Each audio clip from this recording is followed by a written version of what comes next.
안녕하십니까. 2018년 세계 공영방송 서울총회 특별 토론이 시작됐습니다. 최근 격화되고 있는 내전으로 인한 난민 문제 등 세계 곳곳에서 일어나는 다양한 갈등 속에서 공영방송들이 국경을 넘어 함께 할 수 있는 역할은 무엇인지 이번 토론을 통해서 그 방법을 모색해 보려고 합니다. 본격적인 토론에 앞서서 이효성 방송통신위원장의 환영사가 있겠습니다. 여러분 큰 박수로 맞아주시기 바랍니다.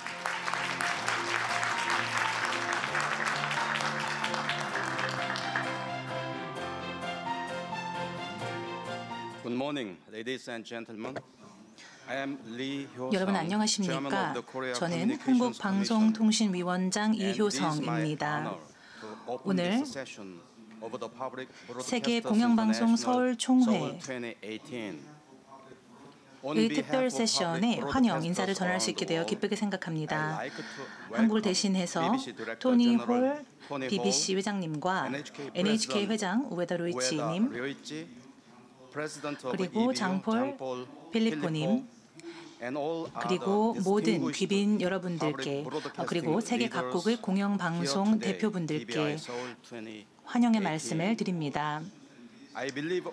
본 회의에서 진행될 모든 세션에서는 공영방송국들이 앞으로 나아가야 할 전략적인 방향에 대해서 논의가 진행될 것이라고 알고 있습니다.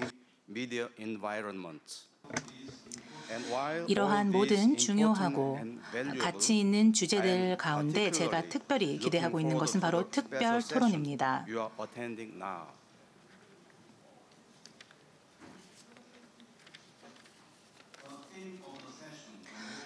특별 세션의 주제는 바로 갈등 지역 속에서의, 그리고 특히 한반도의 평화 과정과 관련해서 공영방송국들의 역할입니다. 이곳 한국에서는 저희는 분단과 또 갈등이라는 주제의 영향을 매일 피부로 느끼고 있습니다. 따라서 오늘 저는 여러분들로부터 이 주제에 대해서 여러분께서 전해주실 여러 가지 이야기들을 굉장히 기대하고 있습니다. 전 세계의 마지막 분단 국가가 바로 한국입니다. 전 세계에 많은 분쟁 지역이 있습니다만 한국은 특이한 상황에 처해 있습니다. 전 세계의 많은 갈등 환경들은 진화했고 한국의 상황에는 전 세계의 평화를 위협하는 분단 상황에 놓여 있습니다. 지난 4월 대한민국의 문재인 대통령과 북한의 김정은 위원장은 판문점에서 역사적인 만남을 가졌습니다. 이전에 분단의 상징이었던 장소에서 국경을 서로 넘어서며 평화의 그리고 화합의 모습을 보여주었습니다. 이 같은 노력들은 그 이후 급격한 속도로 더욱더 발전되어 왔습니다. 전 세계의 평화를 위협했던 냉전의 잔재들이 허물어져가는 이 시대 속에 공영방송국을 대표하는 여러분 모두가 이 멋지고 또 대단한 과정 속에서 중요한 역할들을 해주시기를 기대합니다. 1990년 독일의 통일에도 공영방송사들이 많은 역할을 했던 것과 마찬가지로 저는 새로운 한반도를 준비해 나아가고 또 새로운 평화와 번영의 시대로 나아가는 데 있어서 우리가 비슷한 역할을 하기를 기대합니다. Furthermore, I hope KBS can build upon this year's PBI. 올해 서울총회는 전 세계의 공영방송 그리고 한국의 공영방송사로서 KBS가 역시 그 주최자로서 앞으로 해야 할 방향성을 찾아가는 좋은 기회가 되리라고 생각합니다. 2007년 이후에 11년 만에 PBI를 한국에서 주최하게 되었습니다. 다시 한번 여러분들을 서울총회 2018년 서울총회에 오신 것을 환영 말씀을 드리면서 마치겠습니다. 감사합니다. 이효성 방송통신위원장의 환영사가 있었습니다. 자, 올해 대한민국을 관통한 단어 한 가지를 꼽자고 하자면은 아마도 평화일 겁니다. 11년 만에 남북 정상회담이 있었고요. 또 최근에는 남북 이산 가족 상봉 행사까지 마치면서 세계에서 유일한 분단 국가라는 대한민국이 이제는 평화와 화해의 상징이 되어가고 있습니다. 불과 1년 전 이맘때만 해도 평창 동계올림픽에 북한이 참석할 수 있을 것인가 하는 고민을 했던 것에 비하면 정말 큰 변화가 이 땅에서 일어나고 있다고 볼 수가 있습니다. 평화를 향한 발걸음이 계속되는 이때를 계기로 삼아 갈등을 극복하고 신뢰를 회복하는 공영방송의 역할에 대해 논의하고자 합니다. 내용과 관련해서 2007년 세계 공영방송 서울총회를 주관했었던 정현주 전 KBS 사장의 기조 연설이 있겠습니다. 여러분 박수로 맞아주시기 바랍니다.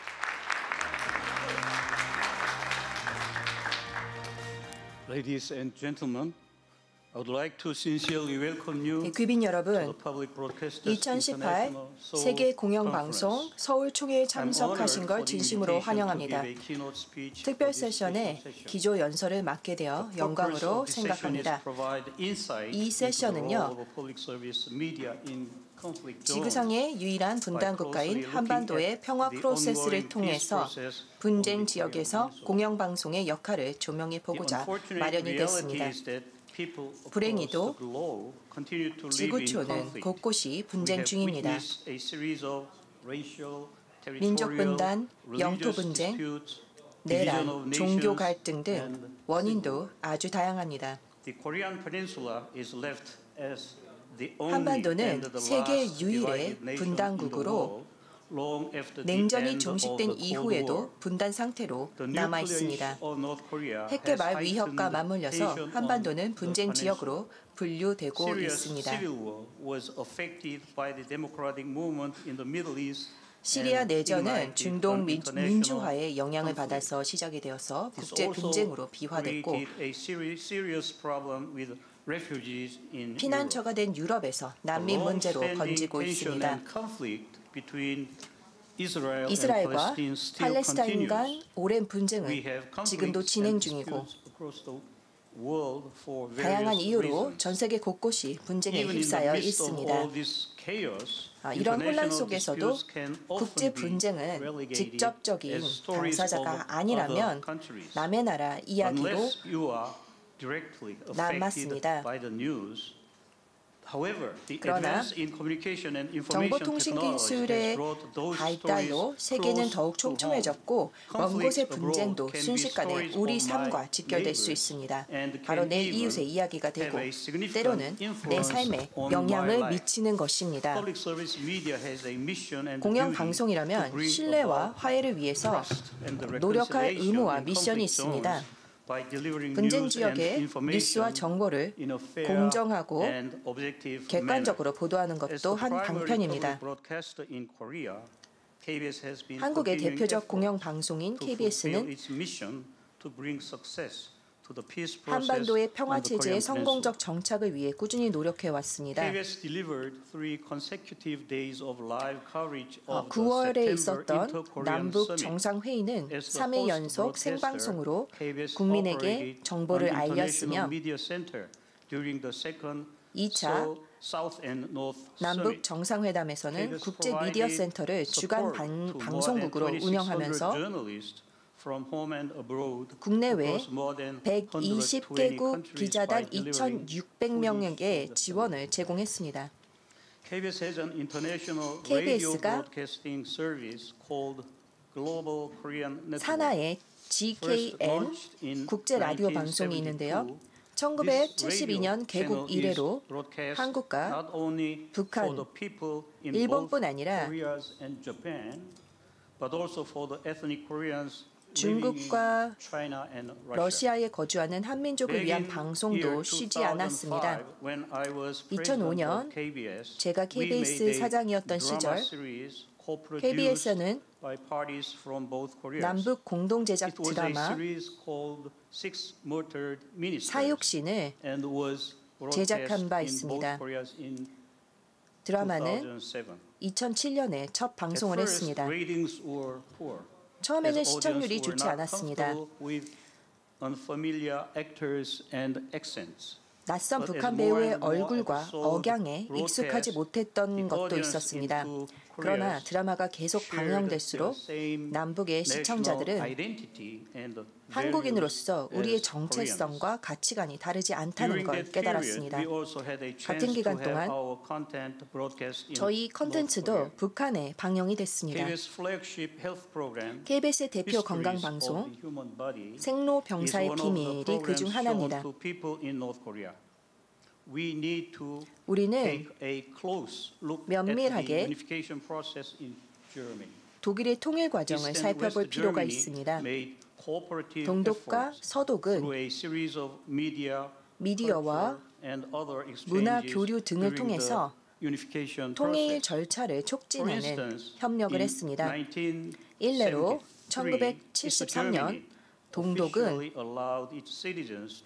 공식적으로 서독 채널의 방영을 허락했고 1987년 서독 TV RR대와 동독 방송국들이 컨텐츠와 인적 교류, 공동 제작 등의 이니셔티브에 적극적으로 나선 것도 주요했습니다.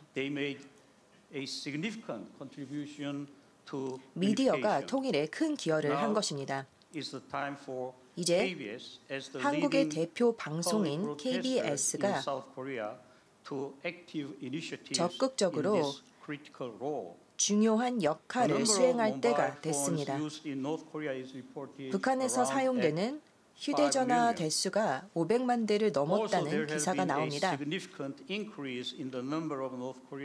또한 스마트폰을 비롯한 디지털 모바일 기기와 서비스를 사용하는 북한 시민의 수도 크게 늘었다고 합니다. 이런 놀라운 변화가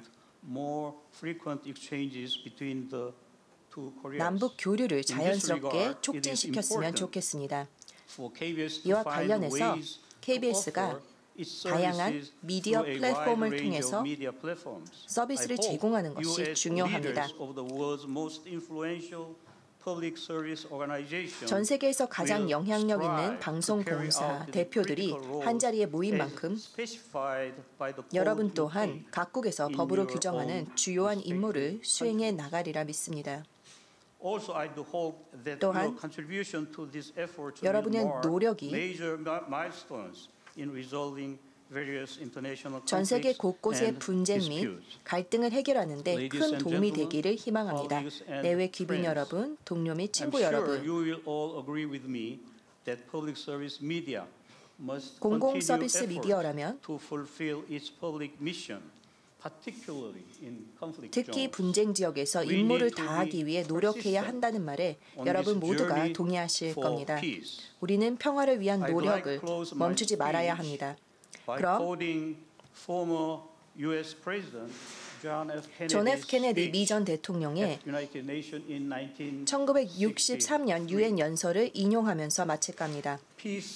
평화는 매일, 매주, 매달 이루어지는 과정이다. 단계적으로 의견을 바꾸고 천천히 장벽을 허물고 조용히 새로운 건물을 세운다. 평화의 과정이 아무리 조용하고 지루하게 이어진다 해도 이를 멈춰서는 안 된다. 감사합니다.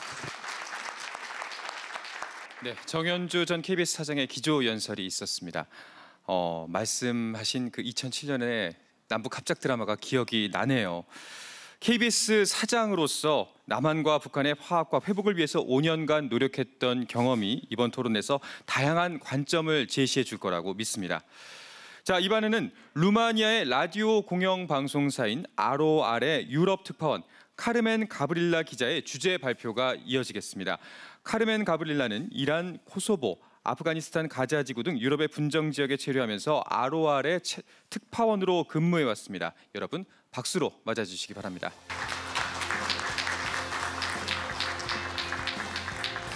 Thank you. 안녕하세요. 감사합니다. Did I get it right? 안녕하세요. 제가 제대로 했나요? 여러분 안녕하십니까? 오늘 이 자리에 오게 돼서 굉장히 영광이라고 생각합니다. 그리고 KBS 측에 이같이 멋진 회의를 주최해 주신 데 대해서 감사 말씀을 드립니다. 상호 긴밀하게 연결되어 있는 세계 속에서 우리는 갈수록 아주 다양한 정보가 때로는 감당하기 버거울 정도로 우리에게 다가옵니다. 이럴 때 우리는 왜 공공재정을 분쟁 지역에서 공공서비스 미디어가 존재하게끔 하는데 사용해야 하는가라고 질문할 수 있습니다. 아무래도 우리가 공공미디어에 대해서 이야기를 하기 위해 모인 사람들이기 때문에 우리에게 가장 어떤 아픔이 될 수 있는 질문을 주제로 하는 것이 좋다고 생각했습니다. 균형 있고 그리고 공정한 정보를 그 어느 때보다 필요로 하기 때문에 공영방송사들의 역할이 아주 중요합니다. 루마니아 공영라디오는 아주 좋은 예시가 될 수 있습니다. 왜냐하면 지난 몇 년 동안 공익을 위해서 우리가 모든 해외 그리고 국제 관계와 관련된 사건들을 모두 보도했기 때문입니다. 그런 맥락에서 바로 공영방송사 그리고 공공미디어야말로 균형 있는 정보를 제공할 수 있는 가장 좋은 도구가 되는 것입니다. 공영방송이라는 것은 지식에 집중하는 그리고 대중들이 원하는 공정한 정보에 대한 그 요구에 반응하기 위해서 존재합니다. 이를 통해서 보다 큰 그림을 볼 수 있게 해주고 또 분쟁 관련된 내용을 정확하게 전달함으로써 충분히 정보를 가지고 의사결정을 할 수 있게 해주는 것입니다. 루마니아에서는 사실 소위 이야기하는 잘 팔리는 그런 뉴스거리를 보도하는 것을 우선순위로 하고 있지 않습니다. 따라서 루마니아 공영라디오는 많은 기자들을 분쟁 지역에 보내고 그리고 반드시 균형 있는 보도를 원칙으로 하고 있습니다. 이를 통해서 정확한 정보를 제공할 수 있도록 하고 실질적인 정보를 전달하는 도구로 사용될 수 있도록 하고 있습니다. 특정 인물들이나 특정 이해관계자들의 의견만을 대변하는 것이 아닙니다. 갈등은 사실 평화보다 소위 더 잘 팔리는 뉴스가 되기 마련입니다. 따라서 자극적인 보도가 균형 있는 보도보다 더 많이 읽히고 더 많이 전해지기 마련입니다. 하지만 공영방송사로서 반드시 더 많은 노력과 더 많은 시간 그리고 더 뛰어난 전문성을 들여서 공정하고 또 전체적인 그림을 보여줄 수 있는 정보를 반드시 전달해야만 합니다. 교육을 많이 받았거나 엘리트 계층만이 이 같은 정보에 노출되는 것이 아니라 다양성이 대변되는 것입니다. 갈등과 관련된 보도를 진행할 때는 루마니아 공영라디오에서 원칙으로 삼는 것이 바로 모든 분쟁은 각 자체 지역의 사회적, 정치적 그리고 문화적인 정체성의 맥락 안에서 이해되어야 한다는 것입니다. 그것이 바로 우리 루마니아 공영라디오에서 뉴스 편성에 있어서 우선순위로 삼는 것입니다. 대부분의 경우 우리는 분쟁과 관련해서 소위 말해 이제는 하이브리드 전쟁 등을 경험하고 있습니다. 이 같은 상황들은 폭력적 극단주의 그리고 보다 더 이전보다 훨씬 다원적이고 복합적인 분쟁으로 이어지고 있고 그 어느 때보다도 많은 인명 피해까지도 갈 수 있는 그런 갈등들을 보고 있습니다. 그 뜻은 독립적이고 투명하며 공정하고 균형 있는 보도가 공영 서비스 미디어들에게 더 이상 선택이 아니라 필수라는 것입니다. 최소한 루마니아에서는 그렇게 진행이 되고 있습니다. 이와 같은 종류의 보도라는 것은 가짜 뉴스나 허위 정보 그리고 선전물로부터 대중을 보호할 수 있는 것입니다. 따라서 이들이 참 시민으로서의 역할을 할 수 있고 그리고 정책 수립이나 자신들의 인권을 행사하는 데 있어서 적극적인 참여자가 될 수 있도록 합니다. 이것은 공공 미디어만이 보장할 수 있는 종류의 정보인 것입니다.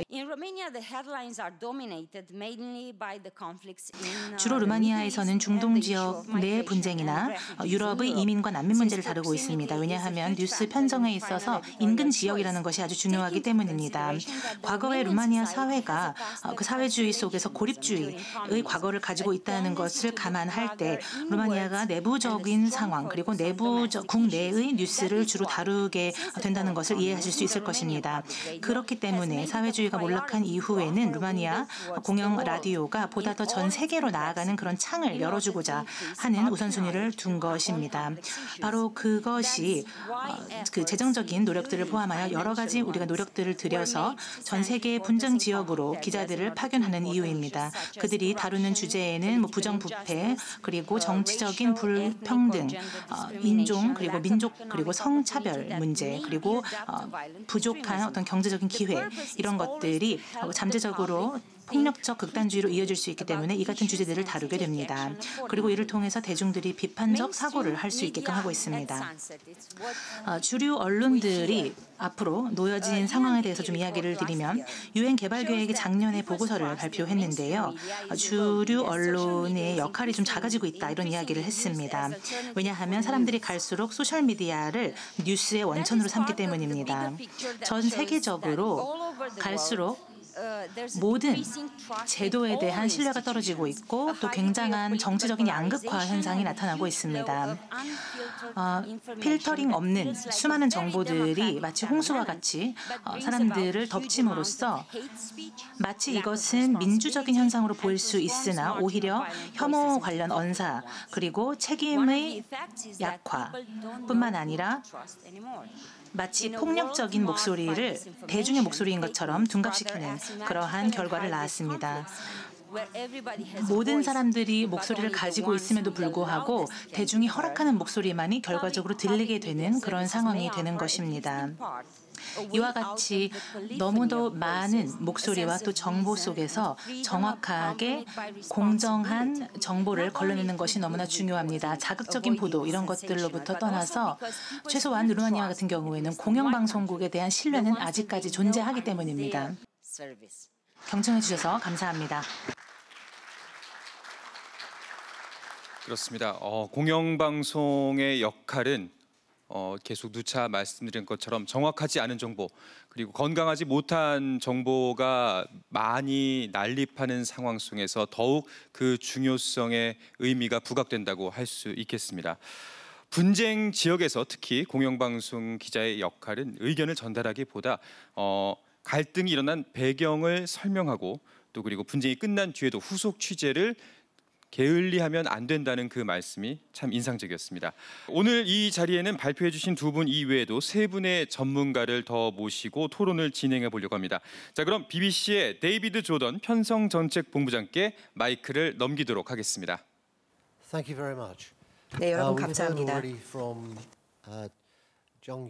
네, 정현주 전 KBS 사장님과 네, 제 발음이 비슷했던 모양이네요. 감사합니다. 그리고 카르멘 가브리엘라 루마니아 아로월 유럽 특파원의 발표를 들었는데요. 두 분의 다른 패널 분들이 제 옆에 있습니다.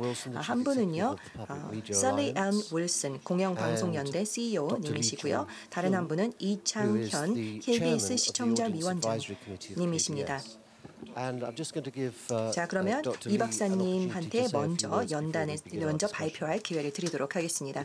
한국방송은 6.25 이후 한국 전쟁 이후에 휴전 체제를 반영하는 한국 방송의 역할을 충실히 해왔습니다. 그러다 보니까 한국 사회의 반공주의 이러한 것들을 확산시키는 기능을 하지 않을 수 없었던 것이죠. 정현주 사장님이 이미 언급하셨던 것처럼 남북한 방송은 상호 이해의 방송이기보다는 적대감을 좀 더 강조했었던 방송이라는 최근의 성찰이 있습니다. 오랫동안 지금까지도 남한의 주민은 북한 방송을 볼 수 없습니다. 북한 사람 또한 남한 방송을 볼 수도 들을 수도 없습니다. 법에 의해서 처벌을 받지요. 그러다 보니까 자기 체제를 옹호하고 유지하는 내용만 방송을 하고 이러한 것들이 어쩌면 한반도의 분단 체제를 강화해 왔었던 것이 아닌가 반성해 봅니다. 그런 면에서 KBS는 BBC, NHK와 다른 조건에 오래도록 존재해 왔습니다. 그러한 어려운 상황 속에서도 KBS는 분단 체제에서 사회 통합을 위한 중요한 역할을 해왔는데요. 전쟁이 끝나고 30년이 지나서야 할 수 있었습니다. 1983년도에 있었던 생방송 이산가족을 찾습니다라는 프로그램은 여러분 상상하기 힘드실 텐데요. 138일 동안 라이브 방송을 해서 세계방송사에 독보적인 기록을 남겼습니다. 이때 처음으로 사람들은 전쟁의 트라우마를 극복하고 전쟁 이후에 식구들을 공식적으로 찾을 수 있었습니다. 이 이후에 남한 정부와 북한 정부는 해마다 이산가족 찾기라는 공식적 프로그램을 만들 수 있었습니다. 그런 사회통합의 첫 번째 최전선에 KBS가 존재했었고 이러한 의미를 유네스코에서 인정해서 2015년도 세계의 기록문화유산으로 이산가족 찾기의 기록을 기록하기에 이르렀습니다. 저희가 세계방송사를 어떻게 보면 기록한 첫 번째의 사례였다고 저는 생각합니다. 이제 두 번째의 역사적 사례가 있습니다. 그것이 2000년도 김대중 대통령의 6.15 정상회담, 2007년도에 노무현 대통령의 14 정상회담은 남북 간의 적대적 관계를 평화적 관계로 만드는 대단한 진보를 만들었습니다. 아까 정현주 사장님께서 말씀하셨던 것처럼 프로듀서가 북한에 갈 수 있었고 공동으로 제작할 수 있었고 남한의 시청자들이 북한 평양의 모습을 담은 다큐멘터리를 볼 수 있었습니다. 평화로 진전된 한반도가 만들어질 수 있었습니다. 올해 2018년도 4월 27일에 있었던 남북 정상회담은 그러한 재냉전화되어진 미디어 구조 속에서 방송의 역할을 또 한 번 일깨웠습니다. 남과 북 방송이 손을 잡고 정상이 손을 잡고 평화의 시대를 연 거죠. 그래서 김정은과 위원장과 트럼프 대통령의 만남이 성사됐습니다. 이 시기 저는 KBS가 이 평화 프로세스에 정말로 중요한 역할을 해왔다. 짧은 시간에 라고 생각합니다. 생방송 효과는 엄청났는데요. 우리 학생들을 대상으로 해서 북한과 김정은 위원장에 대한 이미지 조사를 해보니까 부정적인, 긍정적인 이미지가 20%에서 60%로 올라갔고요. 그 다음에 김정은 위원장에 대해서는 5%에서 50%로 긍정적 이미지가 증가됐습니다. 북한의 이미지도 증가했고 김정은 위원장의 이미지도 긍정적으로 바뀌었다는 것이죠. 저는 이것이 바로 분단 지역에서 공영방송이 해야 할 방송이라고 생각하고 그것이 바로 생방송의 힘이다. 편집되지 않은 정상의 모습을 전달해 줌으로써 전 세계에 존재하는 헐리우드가 만들어낸 어떻게 보면 적대적 이미지를 KBS라고 하는 공영방송이 해체시킬 수 있었다라는 것입니다. 서방 세계에서 북한에 대한 부정적 이미지는 여러분 다 아실 겁니다. 저는 그런 의미에서 서방 미디어가 어떻게 보면 북한 사회를 오리엔탈리즘적 시선으로 보고 있었다라는 반성도 함께 해야 된다고 생각합니다. 이제 지난 70년간 냉전의 기억의 시대는 지나갑니다. 이제 새롭게 평화의 시대를 여는 데 있어서 KBS가 중요한 역할을 해야 된다고 생각하고요. 그런 면에서 공영방송은 한 사회의 시대 정신을 만들 수 있다고 생각합니다. 과거 한국 사회의 냉전이라고 하는 시대 정신을 공영방송이 만들었다면 이제부터는 평화라고 하는 시대 정신, 독일어는 자이트가이스트라고 하죠. 그리고 영어로는 스피릿 오브 더 에이지 이렇게 얘기할 수 있을 텐데 이런 거 공영방송이 만들 수밖에 없다. 상업방송은 절대로 만들지 못한다라고 저는 생각합니다. 마지막으로 이런 얘기를 드리겠습니다. 독일 통일 과정에서 방송은 너무 중요한 역할을 했다고 정현주 사장님께서 말씀하셨습니다. 독일은 흡수 통일의 형태를 가지고 있었기 때문에 짧은 시간 방송의 역할을 했었고 그 이전 오랫동안 준비됐었지만 남한은 베를린으로부터 배워야 합니다만 베를린과 다르다는 것도 인식해야 합니다.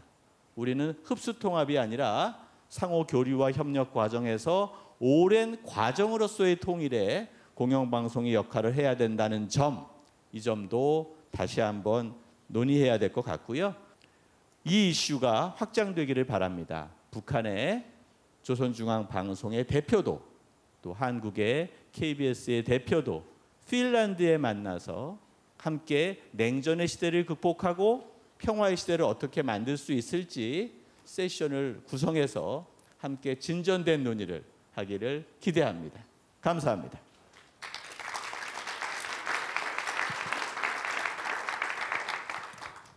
Thank you very much, 네, Dr. 말씀 Jong-Young 감사드립니다. Lee, and I'm now going to ask Sally Ann Wilson just say a few words. Sally Ann is 그리고 the Chief 셀리 앤 Executive 윌슨 of the 영국 Public Media Alliance and 공영방송연대 former Doctor of CEO께서 Information 혹시 Journalist, 해주실 말씀 with a lot of 있으시면 experience of 마이크 talking to 넘기도록 public media 하겠습니다. 많은 organizations across the world about 공영방송사들과 conflict resolution. 수많은 대화를 이끌어오신 분입니다. 네, 네, 감사합니다.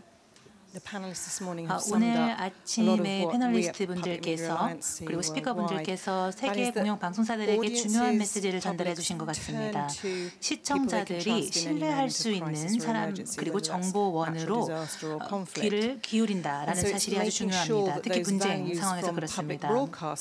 전 세계의 공영 방송사들은 우리 모두가 동의하는 것은 우리가 신뢰 그리고 공정성 이런 것들을 아주 중요시합니다. 왜냐하면 이것들이 바로 전 세계 시청자들에게 신뢰를 쌓아갈 수 있는 요소이기 때문입니다. 그래서 오전에 또 NHK도 마찬가지로 어떤 이와 같은 가치들을 가지고 다양한 플랫폼으로 진화를 꾀하고 계시다라는 말씀을 듣는 것이 아주 기쁜 소식이었습니다. 전 세계적으로 우리가 보고 있는 현상은 앞으로 한반도에서도 몇 년 동안 아주 중요한 역할이 바로 소셜미디어의 역할이 될 것입니다. 오늘 아침에 이야기가 많이 된 것처럼 사실 공영방송사들에게 이 시기는 기회입니다. 왜냐하면 지금 이때야말로 우리 공영방송사들이 공공서비스 미디어가 가장 자극적인 그리고 가장 먼저 보도를 하는 것에 우선순위를 두는 것이 아니라 시간이 들더라도 전통적인 가치를 중요시하면서 그 전체적인 맥락을 전달을 하고 그리고 우리가 중요시하는 즉 시청자들의 신뢰를 강화할 수 있는 그 가치관을 유지할 것이다 라는 것이기 때문입니다. 많은 미디어 기구들이 함께 협력을 하는 것이 중요하고 긴밀하게 협력을 함으로써 우리가 중요시하는 이 같은 가치관을 유지할 수 있는 방식을 만들어내야 합니다. 그리고 특히 어떤 혐오 언사 이런 것들과 관련해서는 언어가 너무나 중요합니다. 평화라는 것은 아주 좋은 단어입니다. 왜냐하면 다양한 이해관계자들에게 어떤 정치적인 뉘앙스가 있는 단어는 아니기 때문입니다. 우리가 그래서 이와 같은 내용들을 논의할 때 그 언어를 어떻게 사용하느냐가 아주 중요합니다. 퍼블릭 미디어, 즉 공공 서비스 미디어에 종사하는 사람들 그리고 공영 방송사들은 모두 우리가 글로벌 시대에 살고 있다라는 것을 기억할 필요가 있고 굉장히 다양한 미디어의 시대에 살고 있다라는 것을 기억해야 합니다. 우리가 분쟁을 어떻게 보도하는 것이 중요한 게 아니라 전 세계적으로 전 세계의 많은 어떤 분쟁 그리고 그것들의 상호 관계, 연결성 이런 것들을 어떻게 큰 맥락에서 보도하는지가 중요합니다. 공영 방송사로서 우리는 맥락을 제공하는 것이 아주 중요합니다. 그리고 상업 뉴스나 소셜미디어 뉴스 같은 경우에는 그 즉각적인 어떤 보도만을 그리고 발빠르게 전하게 될 것입니다. 그런데 그럴 때 공영방송사들이 자리를 지키고 또 존재감을 가지고 원칙을 지켜가면서 시간이 들더라도 정확한 정보를 맥락을 함께 제공하는 것이 중요합니다. 모든 것을 증거에 기반해야 하고요. 이것이 분쟁이 일어나기 직전이든지 분쟁 중인 것이든지 후속 취재이든지 공영방송사들은 그 역할을 해야만 합니다. Thank you very much, Sally Ann. Thank you.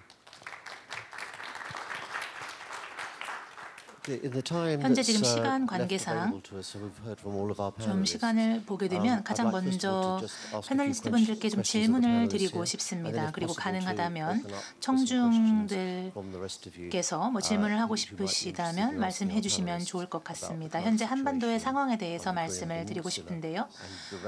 현재 한반도에서 일어나고 있는 상황과 KBS를 포함해서 어떤 공영방송사들의 방송에 대해서 질문을 좀 드리고 싶습니다. 이 모든 큰 그림 그리고 이 모든 논의 속에서 시청자는 어느 위치에 있는가에 대한 질문입니다. 시청자들이 생각했을 때 KBS와 같은 방송사, 공영방송사들에게 시청자들이 요구하는 것이 무엇인가요? 이런 한반도에서의 많은 변화들이 있는 가운데 공영방송사의 시청자가 요구하는 것이 무엇인지 궁금합니다. 한국의 역사 70년, 그러니까 전쟁 이후에 70년의 역사를 돌이켜봐도 그렇고요. 지금의 상황에서도 그렇고 KBS에 대한 요구는 상당히 다양합니다. 그러니까 비교적 정부에서 좀 통일지향적 정책을 갖고 간다고 치더라도 보수적인 사람들은 거기에 대한 비판을 하고요. 또 오랫동안 냉전적 체제 속에서 좀 냉전적 질서를 옹호하는 방송을 할 때도 또 다양한 비판들이 존재한다고 저는 생각합니다. 그러니까 그런 면에서 KBS는 그러한 통일의 이슈에 대해서 전향적으로 세계사적 흐름과 통일의 방향성들은 가지고 있지만 그럼에도 불구하고 비판적인 맥락에 있어서는 어느 정도 개방적인 태도를 가져야 한다. 그런데 그 잣대가 상당히 어려운 것입니다. 정치적 판단만으로 의존할 수는 없으니까요. 그래서 제일 중요한 것은 저널리즘의 스탠다드를 공영방송이 잘 유지해야 한다는 것입니다. 요즘에 다양한 부분에서 가짜 뉴스라는 것들이 전 세계적 이슈인데요. 한국 사회도 마찬가지입니다. 사실에 근거하지 않은 가짜 뉴스가 통일 관련된 이슈에서도 상당히 많습니다. 그러니까 그런 면에서는 어느 정도 공적인 규제를 통해서 그러한 것들을 사회적으로, 그러니까 정부에 의한 것이 아니라 사회적으로 나름대로 자율적으로 규제할 필요가 있고요. 그리고 KBS는 아주 진보적이고 또는 아주 보수적인 그러한 생각의 스펙트럼을 다양하게 존중해줘야 한다. 그러나 기본적인 원칙은 저널리즘의 스탠다드, 즉 객관성, 정확성, 신뢰성 이런 것들에 기반해야 한다는 것입니다. 그러나 지금 KBS에 있는 상당 부분의 비판적 이슈는 때로는 가짜 뉴스이고 때로는 객관적이지 않으며 때로는 정확하지 않은 소스에 근거하고 있는 경우가 많습니다.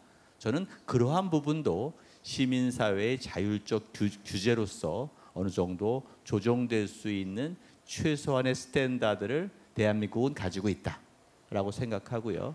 즉 KBS의 퀄리티는 어느 정도 시청자들의 의식의 수준, 역사 의식, 시대 정신과 함께 가고 있다라고 말씀을 드리겠습니다.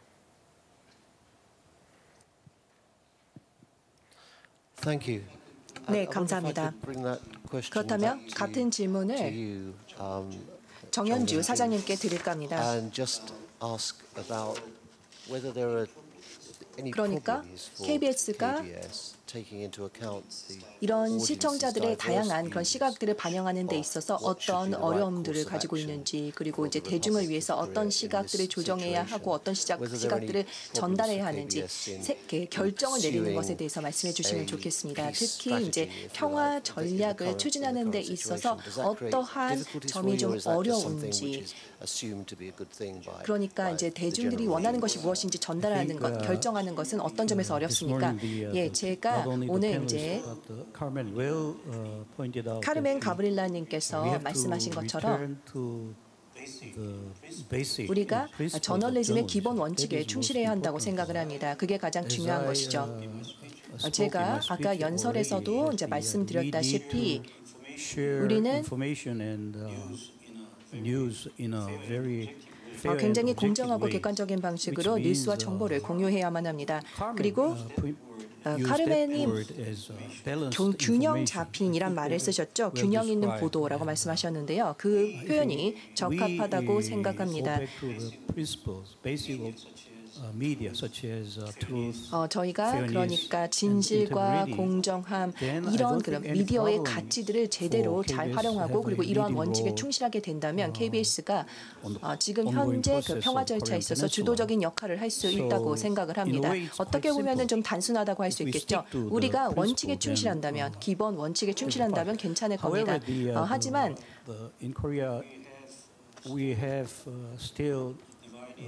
한국은 아직 분단국의 상태에 있고 어떻게 보면은 분단 때문에 섬 같은 상태에 있습니다. 그래서 냉전 이후에도 그 상태가 계속이 되고 있죠. 그렇기 때문에 저희 이제 사회에서는요. 이런 냉전 시대의 마음가짐이나 시각을 가지고 있는 사람들이 의외로 많습니다. 그게 이제 큰 문제를 문제이기도 합니다. KBS의 시각에서만 문제가 아니라 사회 전체적으로 이러한 시각의 갈등을 이제 해결해야만 할 것입니다. 그리고 한국이 계속해서 발전을 해 나갈수록 또 불신이 생겨나고 그것이 사회를 좀먹고 있습니다. 따라서 제가 제 연설 마지막에 했던 존 F 케네디의 연설을 기억하는 것이 중요하다고 생각합니다. 존 F 케네디 전 대통령이 우리가 점차적으로 의견을 바꾸고 그리고 조금씩 낡은 장벽을 허물고 새로운 구조를 만들어야 한다. 이것은 굉장히 긴 과정이다. 그것과 마찬가지로 한국의 신뢰와 그리고 화해를 회복하는 절차는 아주 긴 절차라고 생각을 합니다. 그리고 그 과정에서 KBS가 지치지 않고 그 미션을 진행해 나가야 할 것입니다. 감사합니다. 네, 그러면 셀리가 우리한테 이러한 전환 절차에서 우리가 얻을 수 있는 교훈에 대해서 말씀을 해주시죠. 한국이 평화를 프로파간다 전쟁에서 평화를 정착하는 과정으로 전환하는 과정에서 어떠한 교훈들을 얻을 수 있을까요? 특히 이제 우리가 이제 프로파간다 전쟁에 대해서 이야기를 했었는데요. 말씀을 하신 것처럼 이 분열이 되었던 그 남북한에서 둘 다 프로파간다가 전개가 되었는데 다른 그 곳에서도 이런 비슷한 사례가 있었는지에 대해서 좀 말씀을 해주시죠. 저희는 분쟁 지역에서 공영 방송에 하는 역할들을 지원해 왔습니다. 그런데 각국마다 좀 패턴이 다르기도 했죠. 스리랑카 같은 경우에는요, 내부 갈등이 일어나고 있습니다. 그리고 그쪽에서 사람들이 많은 적개심과 증오심을 가지고 있습니다. 그럴 경우에는 이제 미디어가 선봉에 서서 여러 가지 관계를 회복하기 위한 컨텐츠를 만들어내고 있습니다. 그래서 이제 변화가 가능한 환경을 만들고 있죠. 그 과정에서 여러 가지 기대 수준들도 조정하고 있습니다.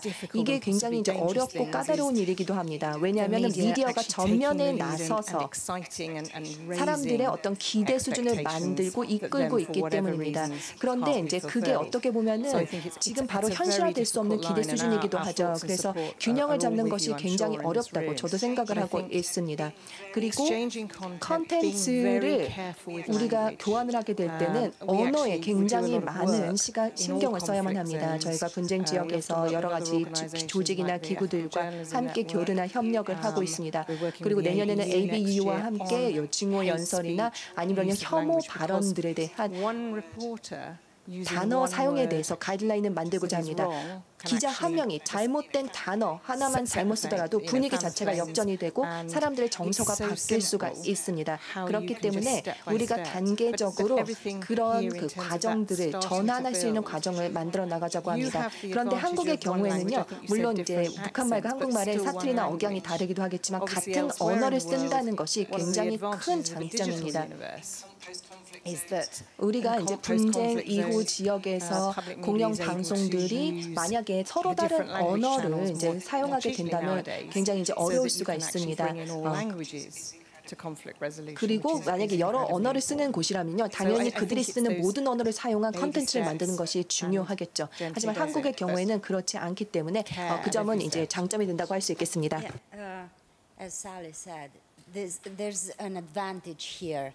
굉장히 유리한 점이 있습니다.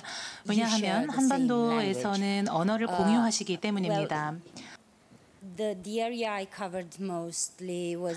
중동 지역 같은 경우에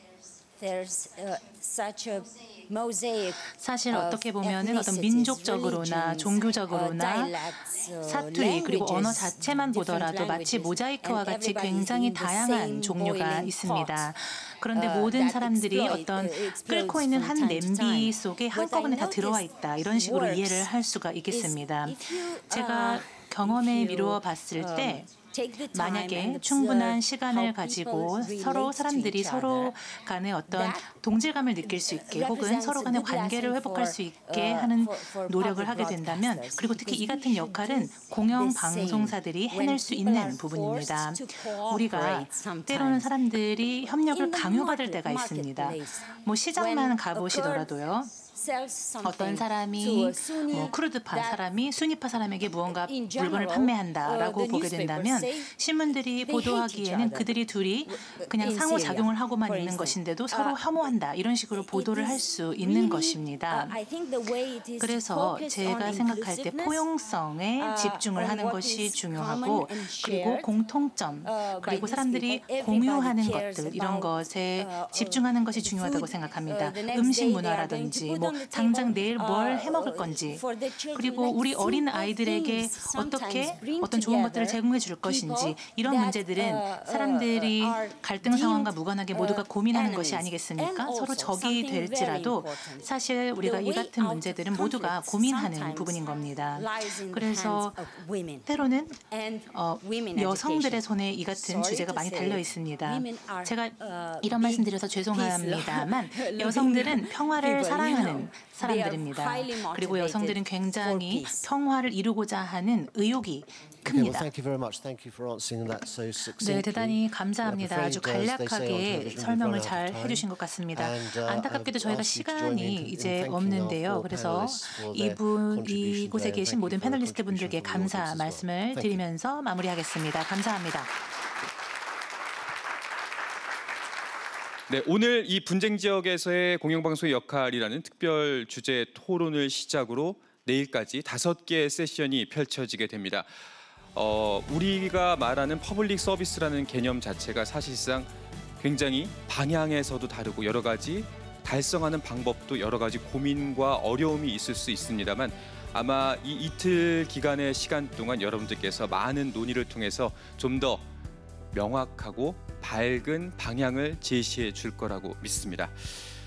자, 이틀간 좋은 말씀 많이 나누시길 기대하도록 하겠습니다. 지금까지 특별 토론이었습니다. 고맙습니다.